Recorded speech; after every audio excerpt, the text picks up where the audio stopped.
teman-teman, kita akan bongkar bagaimana caranya mengetahui frekuensi resonansi dari suatu anten dengan cara dan peralatan yang sederhana.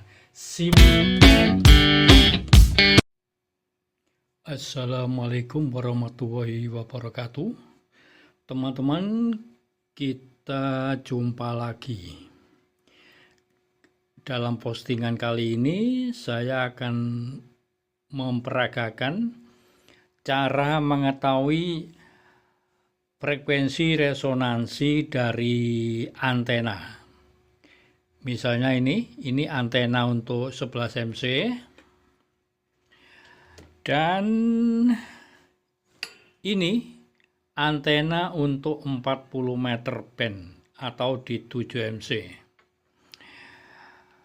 Saya akan mencoba caranya mengetahui resonansinya ini di mana, frekuensi resonansi dari antena 11 MC ini sebetulnya ada di frekuensi berapa ini. Untuk itu kita memerlukan DDS, VFO DDS. Bisa menggunakan VFO DDS apa saja, yang penting keluarannya, outputnya ke probe ini harus sesuai dengan displaynya. Misalnya ini displaynya di 6626 kHz.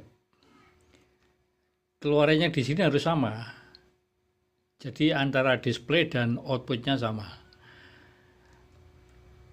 Demikian. Jadi untuk setting IF harus dimatikan dulu. Demikian. Lalu kita siapkan PCB sederhana ini ya, dengan skema seperti ini. Nah, ini skemanya. Ini 104 miler, pakai keramik juga bisa, atau kapasitor lain juga bisa. 104. Yang kapasitor ini 10 PF masuk ke probe, ke VU meter ya, untuk penunjukan. Demikian. Oke, langsung kita coba sekarang pada antena 11 MC. Demikian. Sebetulnya ada di manakah resonansi dari antena ini? Gitu. Coba groundnya kita tempelkan ke ground ya. Lalu ini innernya ini kita sambungkan ke kapasitor, ke pertemuan kapasitor antara 10 VF dan 104. Langsung kita tempel, tidak usah disolder ya, langsung aja. Nah gini, langsung kita putar ke 11 MC.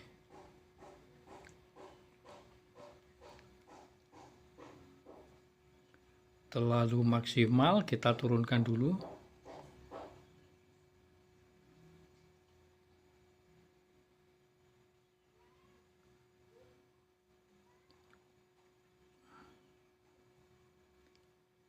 Oke, kita putar.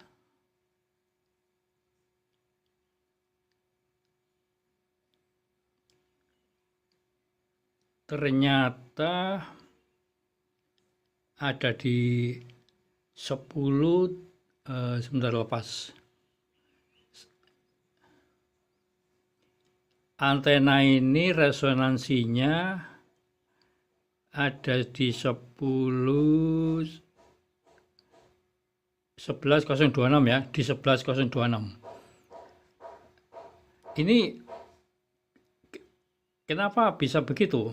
Karena gini, apabila frekuensi BFO ini kita putar sudah sesuai dengan resonansi antena ini, maka penunjukannya akan menurun karena daya RF yang dikeluarkan dari DDS ini akan terserap menuju anten. Kalau resonansinya sudah sama dengan resonansi anten, daya RF-nya akan terserap ke anten. Karena terserap, penunjukannya ke VU meter akan turun. Kalau saya lepas, nah ini naik. Saya sambung lagi. Nah, ini.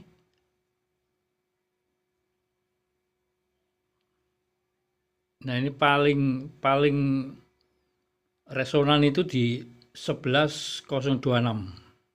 Demikian. Ini kalau saya lepas. Nah, disambung lagi turun. Jadi pada frekuensi ini kalau saya lepas tanpa anten, beban tegangan dari RF ini akan maksimum masuk ke VU meter saja. Tapi kalau antena ini disambung, sebagian energi RF akan masuk ke anten sehingga yang menuju probe berkurang, mengakibatkan penunjukannya menurun. Demikian. Jadi untuk antena 11 MC saya ternyata resonansinya ada di 11.026. Tapi dalam prakteknya ya, saya mencoba berkomunikasi dengan nelayan di frekuensi 11.026 itu masih bisa, memang bisa ya. Bukan masih, tapi memang bisa berkomunikasi dengan rekan-rekan di lautan ya, di Samudra India pada frekuensi ini. Demikian. Kalau di frekuensi 11.420, 11.425 bisa seperti biasanya. Demikian. Begitulah. Jadi antena ini berkisar antara 11 MC sampai 11.500 kemungkinan begitu. Coba kita putar ke atas ya.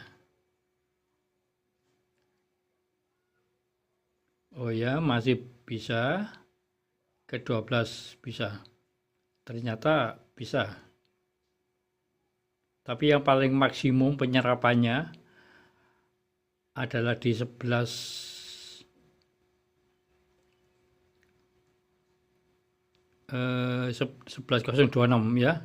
Paling maksimal nih penyerapannya. Jadi kemungkinan matchingnya di sana paling maksimal.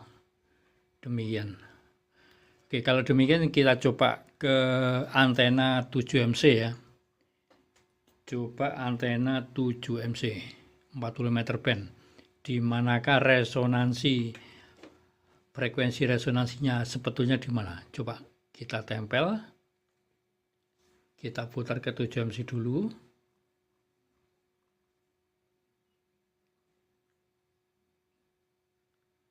Oke, kita tempel.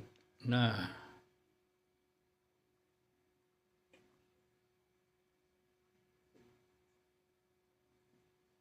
ternyata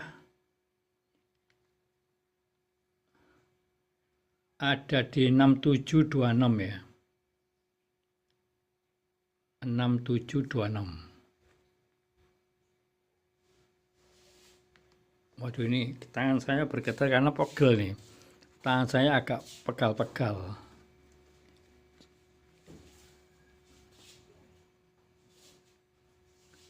Nah, ini ternyata di ada di 6726 kHz. Begitu. Dan memang saya pernah berkomunikasi di frekuensi ini juga bisa dengan nelayan di lautan, masih bisa. Jadi resonansinya ternyata di 6726. Nah, ini. Oke. Begitulah cara melihat frekuensi resonansi antena kita. Tapi ini setidak-tidaknya menurut pengalaman saya, mungkin rekan-rekan yang lain berbeda ya. Mungkin begitu. Tapi ini saya menggunakan menggunakan DDS dan hasilnya demikian. Pada frekuensi resonansinya anten ini tegangan akan turun karena terserap anten. Jadi yang ke probe ini berkurang karena terserap anten. Nah ini, begitulah. Demikian. Ya teman-teman, monggo kalau tidak keberatan di subscribe dulu channel saya supaya saya lebih semangat lagi untuk mencoba lagi hal-hal lain yang mungkin berguna untuk teman-teman. Terima kasih. Kalau demikian, sampai jumpa lagi.